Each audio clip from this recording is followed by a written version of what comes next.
Como é bom nós estarmos na casa de Deus.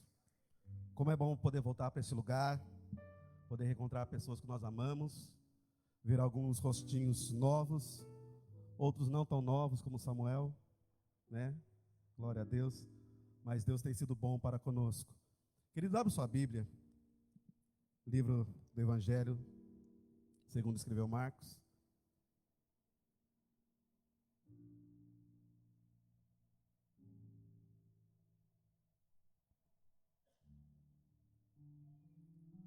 Marcos, capítulo 6, 45 em diante.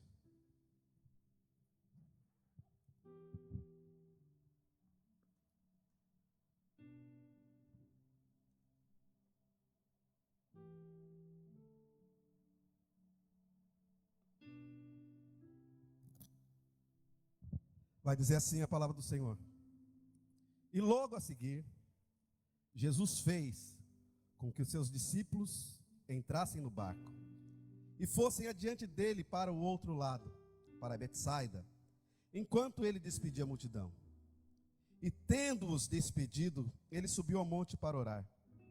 Ao cair da tarde, o barco estava no meio do mar e Jesus estava sozinho em terra. De madrugada, vendo que os discípulos remavam com dificuldade, porque o vento lhes era contrário, Jesus foi até onde eles estavam andando sobre o mar e queria passar diante deles. Eles, porém, vendo andar sobre o mar, pensaram tratar-se de um fantasma e gritaram, pois todos viram Jesus e ficaram apavorados.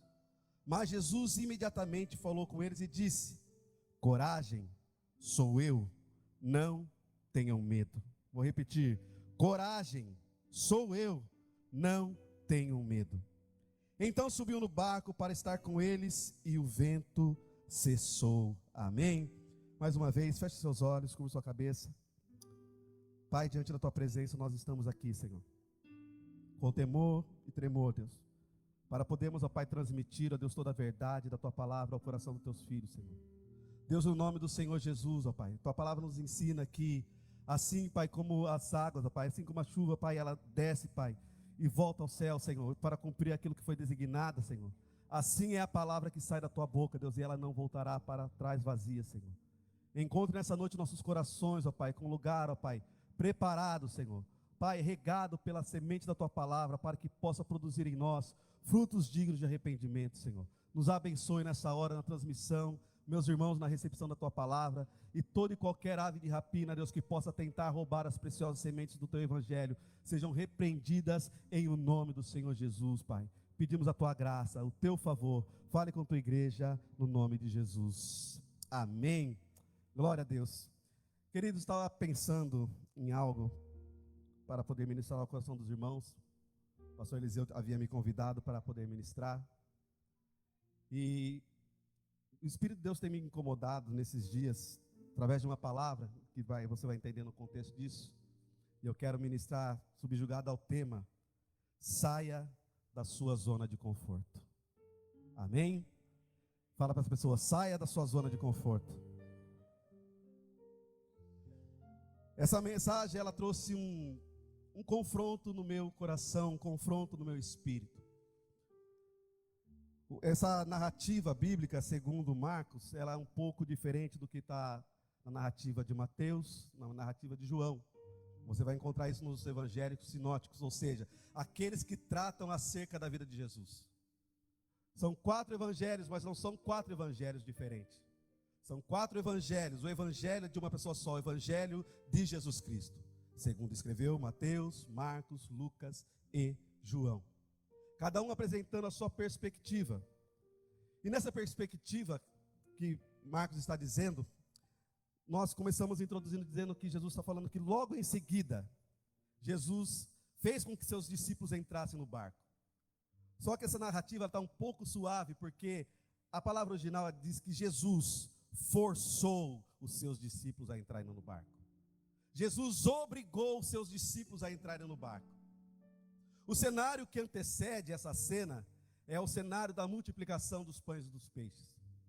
Certamente era um ambiente de milagre, um ambiente de transformação, um cenário onde as pessoas ficaram maravilhadas, fascinadas com aquilo que Jesus fez. Afinal de contas, um homem pegar 5 pães e 3 peixinhos para alimentar uma multidão, somente um ser divino poderia fazer isso. E eu imagino que o coração daqueles discípulos estavam todos extasiados mediante aquilo, e certamente, se fosse cada um de nós, preferiria permanecer naquele lugar. Quem não gostaria de permanecer em um lugar onde havia pão e peixe fresquinho, sendo multiplicado? Um lugar onde nós somos alimentados, um lugar onde nós somos saciados. Mas Jesus, Ele traz essa palavra dando-nos um entendimento, que nós precisamos discernir e entender as estações que nós estamos. Porque nem sempre a nossa estação vai ser a estação de ficar nos alimentando dos pães, dos peixes que Jesus multiplica. Talvez a nossa estação ela precisa mudar da estação onde nós simplesmente ficamos assentados sobre uma relva, esperando que alguém de bom coração apresente para Jesus pães e peixes para Ele multiplicar e alimentar a nossa carne, ou por que não dizer a nossa alma. Então Jesus, conhecendo a tendência, a intenção do coração do homem, que é sempre estar num lugar confortável, Jesus agora pega eles e os obriga a entrar no barco para passar para o outro lado, ou seja, é hora de mudar de estação. Quantos estão comigo? Amém? É hora de nós mudarmos de estação. Nós precisamos entender e discernir o que Deus quer fazer em nós e através de nós. Depois na sua casa, com o tempo, você vai ler, nós não vamos ter tempo de ficar nos pormenores. Mas Jesus tinha a intenção de levá-los ao outro lado, até Betsaida, para quê? Para que o nome do Senhor Jesus fosse conhecido naquela região. No final desse texto você vai ver que quando Jesus atraca, depois naquela região, muitas pessoas vieram e reconheceram o ministério de Jesus, onde Ele pôde efetuar curas e milagres. Amém? O que eu quero dizer é que Jesus está nos comissionando para que nós possamos ser agentes de transformação e de milagres em o nome do Senhor Jesus. Para nós sairmos da posição passiva, de ficarmos sentados, sendo alimentados pelo pão dos outros, e agora nós irmos para oferecer o pão vivo que desceu do céu àqueles que têm fome e sede. Amém? Quando estão dispostos a isso, diga glória a Deus. Amém? É mais ou menos esse cenário que nós podemos experimentar nesses últimos 7 meses. Chegamos em Maceió no dia 5 de fevereiro. Amém? Nós encontramos ali um cenário talvez de desolação, um cenário já um pouco entristecido, sem vida, sem frescor. Mas eu gosto quando a palavra de Deus diz assim, que Deus não cortará a cana trilhada, e nem tampouco apagará o pavio que fumega. Um outro texto lá em Jó vai dizer assim, que há esperança para a árvore, porque mesmo ela estando seca, com seu tronco já envelhecido no chão, a Bíblia vai dizer que ao cheiro das águas ela renovará. Então nós podemos experimentar um renovo muito poderoso da parte de Deus em nossa igreja em Maceió. Ela estava lá, talvez um pouco adormecida. Uma igreja que foi plantada há 9, 10 anos, né? É isso, mais ou menos? Ou mais? Com as sementes que foram plantadas ali através da vida do pastor Josué. E nós chegamos lá na incumbência de poder trazer, aproximar, revelar o coração de Deus para aquelas pessoas. Em poucas palavras, como já foi dito, nesses 7 meses nós podemos ver uma igreja dobrar de tamanho. Nós podemos ver uma igreja mudar de região, mudar de geografia. Nós podemos ver uma igreja que estava sem ânimo. Os irmãos hoje estão vibrantes com a presença do Senhor Jesus, estão ativos, estão avançando. A igreja de Maceió, que até então parecia ser um lugar fadado ao fracasso, hoje nós estamos com praticamente 3 igrejas na cidade de Maceió. Amém? Você pode aplaudir a Deus por causa disso? Amém? Nós precisamos então avançar, precisamos reconhecer as estações. Quero que você permaneça com sua Bíblia aberta, nós vamos decorrer esse texto. O texto está dizendo que logo a seguir, Jesus então fez que seus discípulos entrassem no barco e fosse diante dele para o outro lado, para Betsaida. enquanto ele despedia a multidão. E tendo-os despedido, ele subiu ao monte para orar. Porém, ao cair da tarde, o barco estava no meio do mar, e Jesus estava sozinho em terra. Uma verdade que nós podemos extrair desse texto é que algumas situações em que parece que nós estamos solitários, na verdade, nós nunca estamos sozinhos. O cair da tarde fala do crepúsculo do dia, né? Aquele lugar, aquele momento onde talvez o tempo não está nem ensolarado e nem caiu uma noite profunda. É um tempo meio estável, um tempo meio cinzento. E isso acontece nas nossas estações, na nossa jornada de fé. Logo, quando nós recebemos a Jesus, nós podemos dizer que é como o raiar de um novo dia, o sol brilhando. Nós somos aquecidos pelo fogo da presença, somos aquecidos pelo Espírito Santo de Deus se movendo sobre nós. A nossa fé rompe limites, né? Nós recebemos uma incumbência da parte do Espírito, ou então uma direção dos nossos pastores. Nós somos o primeiro a levantar as mãos e dizer: eis-me aqui, envia-me a mim. Mas existem situações em que parece que nós estamos no entardecer. As nossas forças já se foram. A nossa esperança, ela tende a diminuir. A nossa visão, ela começa a ficar meia turva, meio indecisa.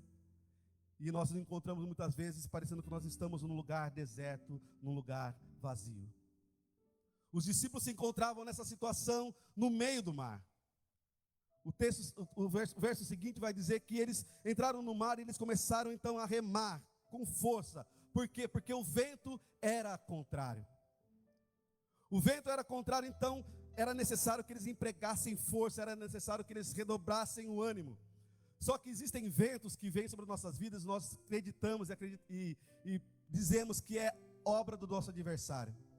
Mas nem todo vento que nós passamos é por causa do nosso adversário. Alguns desses ventos, Jesus está soprando para fazer com que nós mudemos a nossa postura. Amém? Talvez você esteja passando um vento e ainda não discerniu que vento é esse. Talvez Deus esteja soprando para te levar a um nível mais profundo no conhecimento, na revelação daquilo que Ele tem para a sua vida. Ainda que o mar esteja contrário a você, ainda que as ondas tentem a se levantar, te impedir de alcançar o seu objetivo, ainda que você se encontre nessa tarde triste, talvez numa tarde fria, saiba que existe alguém que está olhando e orando por você. Amém? Quantos creem assim? Jesus estava orando por eles, porque Jesus os despede, mas Jesus, sendo conhecedor de todo o tempo, ele sabia exatamente o que eles passariam nesse percurso. Isso significa que Jesus sabe exatamente o que você está passando. Ele sabe exatamente o tempo que você tem empregado lágrimas diante dele. Ele sabe cada instante que você, no seu quarto, na sua cama, dobra os seus joelhos e pede um socorro da parte de Deus. Ele está olhando por você. A Bíblia nos ensina que nós temos um intercessor diante de Deus. Ele intercede por nós. Amém? Então não existe situação que você vai se encontrar em total desespero. Porque ainda que seus olhos não estejam enxergando, Jesus está trabalhando em cada situação. Amém? Diga glória a Deus. Fala: Deus está trabalhando por mim. E quando o vento ele passa a ser ao contrário sobre nossas vidas, nós precisamos ter o discernimento. E nós precisamos fazer o quê? Ajustar as velas. Eu gosto, e até notei isso daqui. Por que nós precisamos aprender a ajustar as velas? Ele fala de resiliência. Porque ventos favoráveis nos levam mais rápido. Porém, ventos contrários nos tornam mais resistentes. Amém? Você entende isso? Quando o vento é favorável, tudo vai de vento em polpa, né? Ele nos leva com velocidade, nós alcançamos com mais velocidade o nosso êxito, o nosso objetivo. Mas quando os ventos são contrários, Deus está querendo fortalecer as nossas mãos. Então não estranhe o vento, não estranhe a força do mar. Continue remando, continue sendo persistente no nome do Senhor Jesus. Nós precisamos ser corajosos para enfrentar esse tempo. Se nós olharmos para o nosso redor, queridos, há um clamor muito forte da alma das pessoas por Jesus. Para minha surpresa, a cidade de Maceió, ela é muito, muito, muito religiosa. A cultura cristã, por assim dizer, lá é muito forte. Nós vamos ter muitos evangélicos. Talvez nem todos praticantes, porque ali é uma miscelânea. No mesmo lugar onde de manhã as pessoas estão louvando a Deus, à tarde estão lá tocando o seu forró, cantando as suas músicas. E todos eles acabam frequentando de uma forma ou de outra uma igreja. Um sincretismo, uma mistura. E nós vemos esse clamor desesperado do coração dessas pessoas. Eles estão enrijecidos numa religião que tem gerado muito mais opressão. Uma religião que tem apenas oferecido algo que não pode satisfazer totalmente a alma dessas pessoas. Eles ainda se encontram perdidos. Eles ainda se encontram desesperados, famintos por um pão fresco. Né? Quando falo de pão fresco, eu me lembro da situação de Belém. Quando bate a fome e quando não existe mais pão. Um livro que nós lemos muito tempo atrás, tem uma parte nele que fala que não existe mais pão na casa do pão. Por isso eles foram procurar um alimento fora daquele lugar, de Belém. Talvez aquelas pessoas estão acostumadas e já se familiarizaram a comer talvez um pão amanhecido. Mas que nós possamos ser essas pessoas que vão se levantar, sair dessa nossa posição, para apresentar um pão fresco, um pão da palavra, um pão quentinho, um pão que não vai apenas alimentar a carne. E lá existe muita carência disso, mas muito mais do que a carência física, é a necessidade, a carência do poder, da graça do Espírito Santo.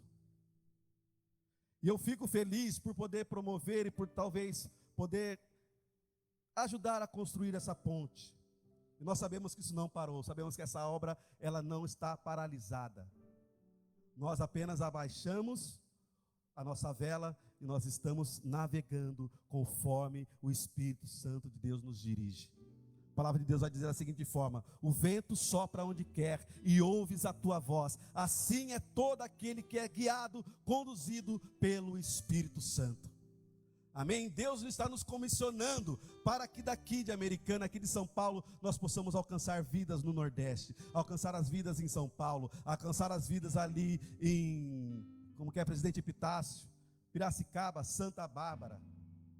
Deus está conclamando, Deus está juntando um povo valente neste lugar. Quem sabe essa igreja possa ser a representatividade desse grande barco, dessa grande embarcação, a qual Jesus é o comandante. E Ele está nos mandando: vá adiante, persigam, prossigam, persistam, porque eu vou estar com vocês. E a Bíblia vai nos dizer que Jesus, após isso, perto da quarta vigília da noite, Jesus se apresenta a eles, andando sobre as águas. Já era tarde da noite, se a gente formos trazer para a nossa cronologia, perto das 3 ou 6 horas da manhã. Jesus se apresenta andando sobre as águas. Sempre vai haver uma intervenção sobrenatural para nos socorrer. Amém? Vou repetir, sempre haverá uma intervenção sobrenatural para nos socorrer. Os discípulos então olham aquela cena e eles ficam atemorizados, espantados, porque eles acreditaram ser um fantasma. Havia uma crença judaica que dizia que sempre que alguém morria ou naufragava naquelas águas, o seu fantasma permanecia ali e vez em outra aparecia. Então os pescadores acreditavam ser um fantasma. Isso gera espanto. E se você não tiver percebido, você vai ver Jesus se manifestando, mas não se assuste, não é um fantasma, é Deus revelando a sua glória no nosso meio. Amém? Glória a Deus. Você pode aplaudir ao Senhor?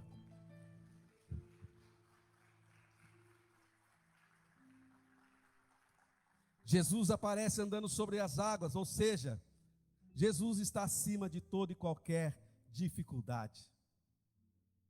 O caminhar dele é diferente do nosso. A superfície onde nosso Deus pode caminhar, ainda que seja improvável aos nossos olhos, ainda que seja improvável, de acordo com a nossa física, Ele está acima de toda e qualquer física humana. Ele é soberano sobre toda e qualquer situação, amém? Ainda que seja necessário andar sobre as águas, Ele vai fazer para ir ao teu encontro, para ir ao meu encontro, para manifestar o seu braço forte sobre as nossas vidas. Então não se assuste com o inesperado, com o improvável. Esteja pronto para experimentar o sobrenatural. A vida cristã não é uma vida para nós andarmos em naturalidade. A nossa vida cristã não é uma vida para nós enxergarmos meramente na nossa ótica humana. Nós precisamos enxergar e ir além do impossível. Amém? A Bíblia fala assim: se creres, tudo é possível ao que crer. Porque se é da forma natural, então nós não precisamos de um Deus. Se é natural, nós não precisamos que o Senhor Jesus intervenha nas nossas causas. Mas se é Ele que tem que intervir, então é porque a nossa resposta não é natural, porque nossa resposta não é terrena, mas porque a nossa resposta tem que ser divina. Talvez você tenha sofrido, talvez você tenha estado em tanta angústia, porque você tem procurado as suas respostas de modo natural. Talvez porque você ainda está procurando a sua resposta no homem, na mulher, no trabalho, no emprego, na sua sabedoria, na sua expertise. Dependa plenamente e exclusivamente da ação do Senhor sobre a nossa vida, sobre a sua vida, no nome do Senhor Jesus. Amém? A sua resposta não vai vir através de método humano. Por mais graça que você tenha, por mais conhecimento que você tenha, existe uma situação que nós precisamos depender exclusivamente do Senhor. E eu falo com pessoas que estão enfrentando dificuldades na sua vida. Talvez dificuldade no seu relacionamento, talvez dificuldade no seu trabalho, talvez dificuldade nos seus negócios, talvez dificuldade em enxergar aquilo que está projetado para o seu futuro. Talvez você possa até dizer: eu fiz faculdade, eu fiz pós-graduação, eu fiz MBA, eu fiz isso, eu fiz aquilo, e nada tem dado certo. Então recorra ao Mestre, recorra ao Senhor nessa noite, recorra ao Senhor nessa noite. Essas ondas que se levantam, elas não vão te afundar, creia nisso. Essas ondas que se levantam, elas não são para a sua destruição, porque foi Jesus que ordenou que você entrasse neste barco. Quantos estão compreendendo isso? A Bíblia vai dizer então, verso 48, de madrugada, vendo que os discípulos remavam com dificuldade, porque o vento era contrário, Jesus foi até aonde eles estavam. Isso indica o plano de salvação de Jesus para as nossas vidas. É Ele que vem ao nosso encontro. Quando se trata do nosso socorro, quando se trata da nossa salvação, é Ele que vem em nosso socorro. Porque o homem, ele não pode salvar a si mesmo. Por isso Jesus vem para promover a nossa salvação. Eu lembro da canção, acho que é Dani Grace que cantava: Ele vem para me salvar, Ele vem para me salvar. Diga ao cansado, Ele te ouvirá, o Senhor te... Ajuda aí, Ed, você lembra? Ele vem para me salvar, Ele vem para nos salvar. Diga ao cansado, Ele se levantará, o Senhor. Só quem é antigo vai lembrar dessa aí, né? É isso, pastor Éder gosta dessas aí. A nossa salvação, ela depende exclusivamente do Senhor Jesus. Não importa o quão encharcados de pecado nós estivermos, não importa o quão profundo no abismo nós nos encontrarmos, a mão salvadora do Senhor vai ser estendida para nos resgatar. Ele pagou o preço pelo nosso resgate. A Bíblia vai dizer que Ele deixou o céu de glória para vir ao nosso encontro.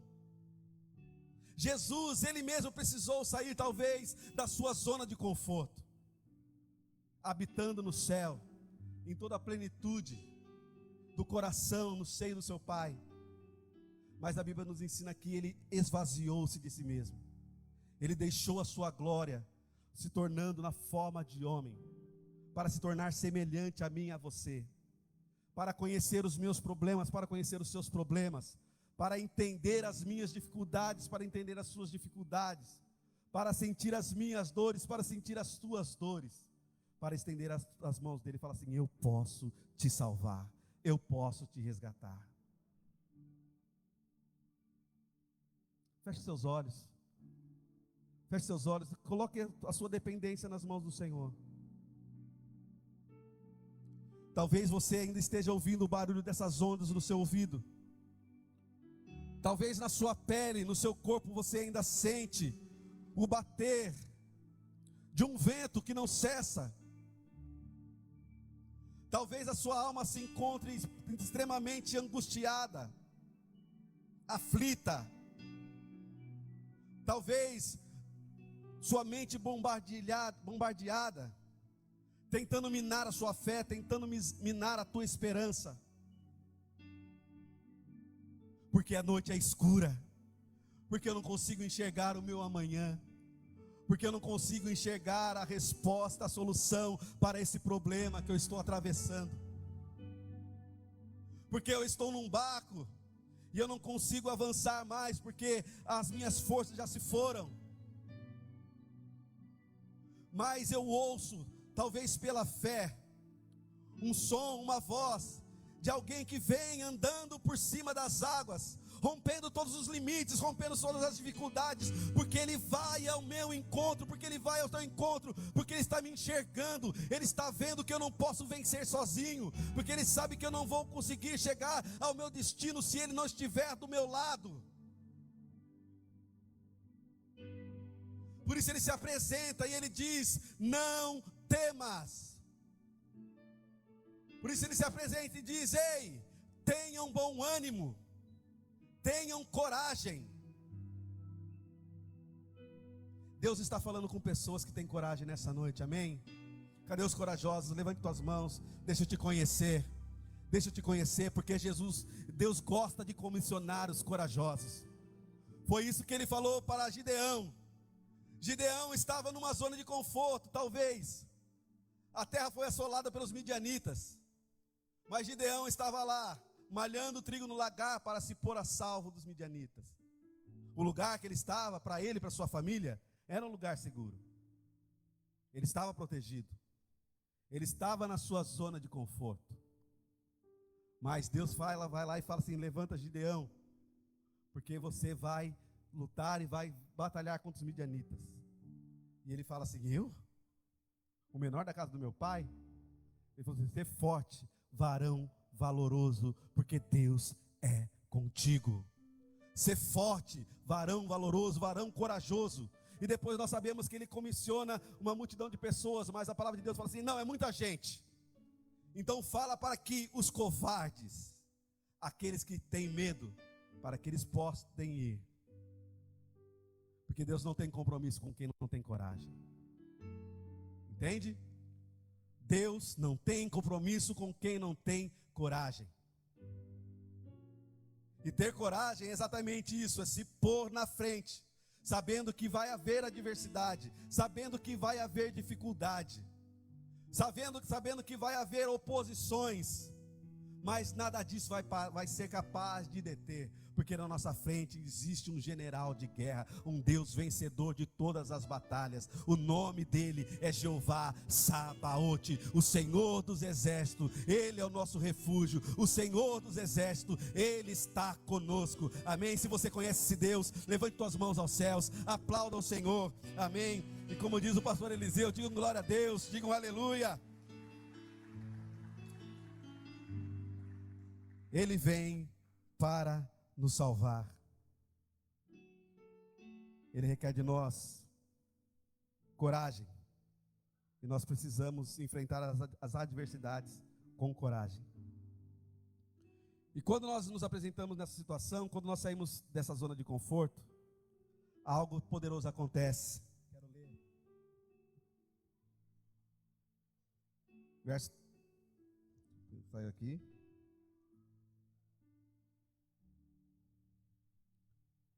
Verso 50. Pois todos viram Jesus e ficaram apavorados. Mas Jesus disse imediatamente, falou com eles e disse: coragem, sou eu. Nas nossas adversidades, querido, Jesus quer revelar a sua pessoalidade para conosco. Vou repetir. Nas nossas adversidades, Jesus quer revelar a sua pessoalidade para conosco. Por isso ele disse: sou eu. Ou seja, eu sou. Os discípulos conheciam a Jesus. E eu gosto de uma alusão, eu até anotei aqui, quando Jesus fala eu sou, ele está revelando aquilo que ele é, o seu poder, a sua glória, a função para a qual ele veio. No Evangelho de João, nós vamos encontrar pelo menos 7 vezes onde Jesus se revela dessa forma: eu sou. Ele diz no Evangelho de João: eu sou o pão da vida. Ele diz: eu sou a luz do mundo. Ele diz: eu sou o bom pastor. Ele diz: eu sou o caminho, a verdade e a vida. Ele diz: eu sou a videira verdadeira. Ele diz: eu sou a ressurreição, a vida. E ele diz: eu sou a porta. Para nós nessa noite, talvez ele continue dizendo: ei, eu sou o teu milagre, eu sou o seu sustento, eu sou a sua cura, eu sou a sua provisão, eu sou a sua esperança, eu sou a sua salvação. Então permita, amado, no nome do Senhor Jesus, conhecer a revelação pessoal de Jesus para a sua vida, para a sua necessidade. Você compreende isso? O eu sou está falando com você nessa noite. Assim como ele se revelou no ano passado: eu sou aquilo que você precisa que eu seja. Nada mais e nada menos, na medida exata. Ele fala: eu sou a sua resposta nessa noite. Você que veio buscar uma resposta da parte de Deus, ele está dizendo: eu sou a resposta que você esperava nessa noite. Eu sou aquilo que você veio buscar nessa noite. Aleluia. Eu sou a esperança que surge na sua vida nessa noite. Eu sou o braço forte que vai estar com você para te levantar e te tirar dessa situação. Eu sou aquele que vai mudar o teu destino, a tua história. Amém? Eu quero crer que Deus está falando com pessoas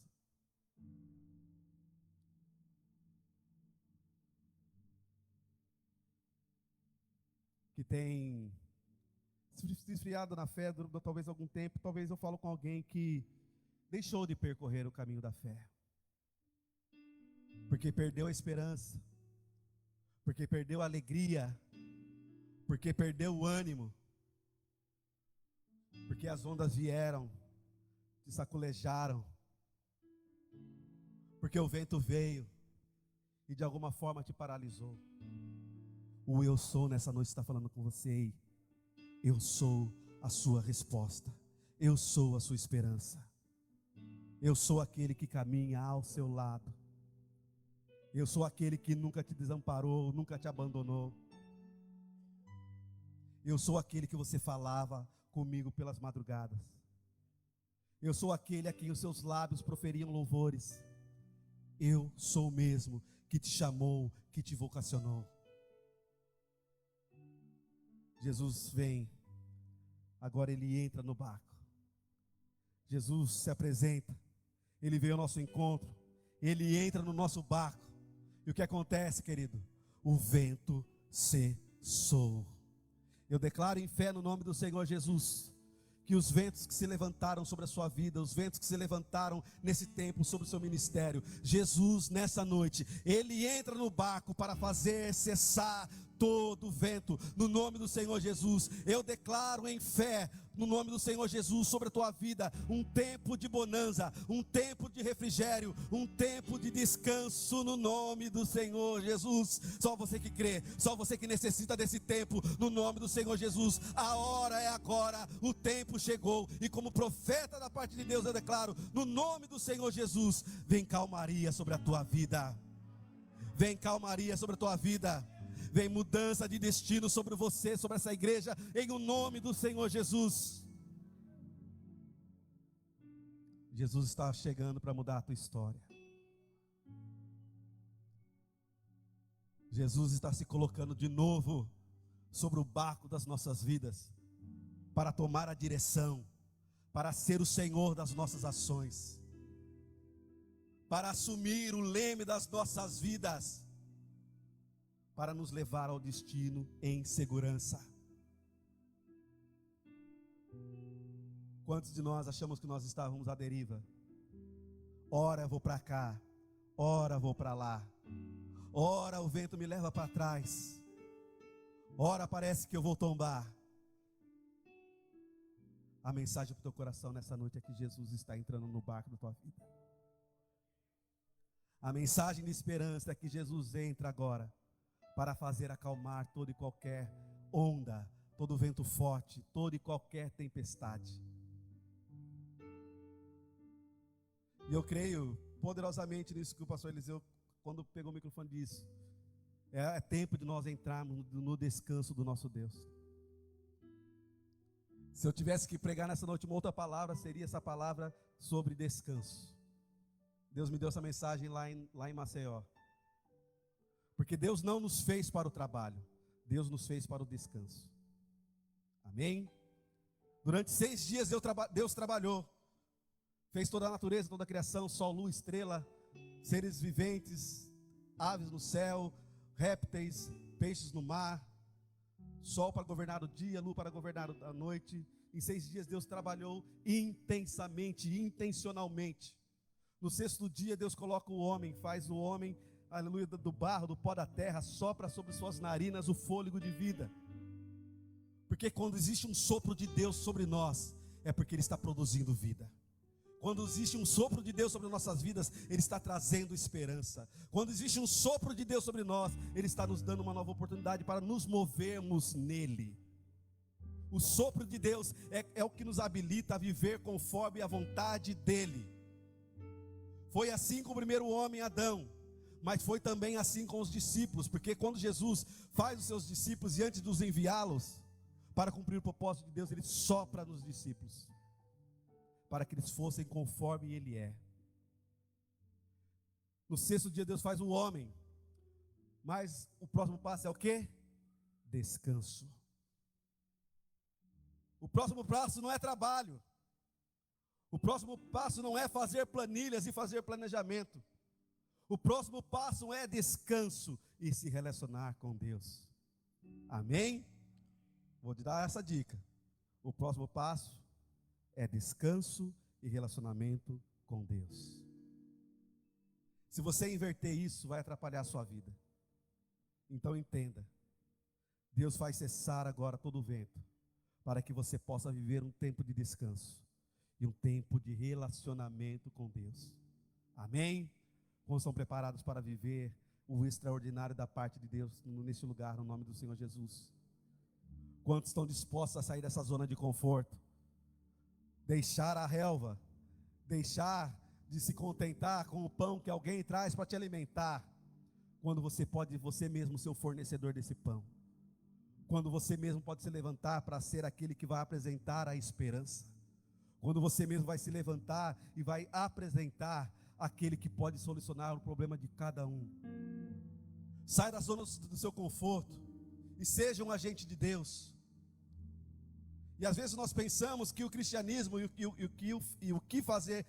o fazer a obra de Deus se trata sobre altar.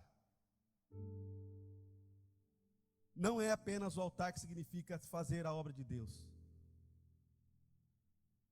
Porque nós temos um falso entendimento que só faz as coisas de Deus quem assume uma tribuna, um púlpito, uma plataforma. Você no seu lugar, na sua vocação, você pode glorificar o nome do Senhor Jesus e fazer a vontade dEle. Não existe essa separação entre sagrado e secular, porque isso se trata de um dualismo grego lá atrás, onde as pessoas faziam essa distinção entre aquilo que é de Deus e o meu trabalho pessoal. Não, querido, no seu trabalho pessoal você é um agente de Deus, você é um servo de Deus, você é um ministro da parte de Deus. E eu gosto, citação daquilo que perguntaram para Lutero, Indagaram ele, um certo sapateiro, perguntou: Lutero, o que eu faço para me tornar um cristão melhor? Lutero olha para ele e fala assim: continue fazendo o melhor sapato e venda pelo melhor preço. No seu trabalho você pode ser o melhor cristão, honrando, fazendo o seu melhor trabalho, fazendo o melhor serviço automotivo, fazendo o melhor planejamento, a melhor planilha. Faça. Você não depende de estar numa plataforma para ser reconhecido da parte de Deus. Você é um ser integral e todo o teu ser deve glorificar o nome do Senhor Jesus. Amém? Então não permita que esse tipo de distração possa te falar assim: mas eu não sou capaz, eu sou impossibilitado. Não, Deus te chamou, Deus te vocacionou. Seja você, Sandro, o melhor vendedor de automóveis no nome do Senhor, da cidade americana. Que você possa vender muito Mustang, glória a Deus. E que Deus dê graça para a gente comprar Mustang também com o Sandro Bertola. Amém? E é isso. Sejam o melhor vereador. Façam com honestidade, façam com zelo, honrando ao Senhor que os colocou naquele lugar, porque a Bíblia vai dizer que não existe nenhuma autoridade se não for a Deus que dá. Porque se não é Deus que coloca vocês naquele lugar, não é o voto do homem. É Deus que estabelece. E se Deus que estabelece, Deus também vai cobrar. Amém? Então, às vezes nós ficamos despreocupados, porque nós sabemos que existe um Deus no céu que está olhando e julgando todas as coisas. Amém? Glória a Deus. Nós temos ceia, são 8:15. O ponto eletrônico fala assim: glória a Deus. A Bíblia fala assim: quem achou uma mulher, achou o bem e alcançou a benevolência do Senhor. Amém? E eu encontrei meu bem precioso, né? Glória a Deus. Fala a verdade, minha linda, né? Glória a Deus. Queridos, então que você possa ser abençoado por essa palavra. Redobre sua esperança. Redobre o seu ânimo. Continue na batalha. Continue zelando e glorificando o nome do Senhor Jesus. Avance, estabeleça, finque os teus pés aonde o Senhor Jesus colocar. Para quê? Para fazer com que o nome dele seja conhecido. Para que o reino de Deus se estabeleça aonde ele te colocou, no nome do Senhor Jesus. Amém? Você pode aplaudir ao Senhor? Deus abençoe, no nome do Senhor Jesus.